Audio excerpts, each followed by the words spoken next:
প্রথম যখন আমি এই দোকানে এসেছিলাম তখন হাঁ হাঁ করে শুধু তাকিয়ে থাকতাম আর একে ওকে খালি জিজ্ঞাসা করতাম যে এটা কি ওটা কি। তো hey everyone, welcome to my mini blog. আশা করছি তোমরা সকলে খুব ভালো আছো আর আমিও খুব ভালো আছি। প্রথমে যেই রঙিন ডিব্বাগুলো দেখলে ওগুলো কিন্তু মালাসের কাশ। ওগুলো আমরা দিয়ে থাকি কেকের প্রত্যেকটা লেয়ারে ফ্লেভার হওয়ার জন্য। তারপর ওখানে আমরা দেখালাম ড্রাই ফ্রুটস, যেগুলো আমরা ফ্রুট কেকের ক্ষেত্রে ইউজ করে থাকি।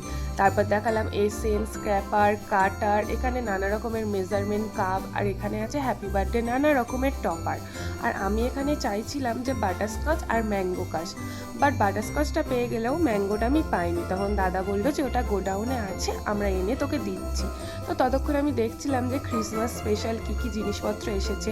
তো এগুলোই দেখছিলাম যে ছোটো ছোটো কী সুন্দর জিনিস এসেছে, যেগুলো ঘর সাজানোর জন্য একদম পারফেক্ট।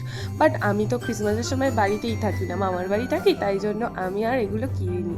এর পরের ভিডিওর জন্য অপেক্ষা করো।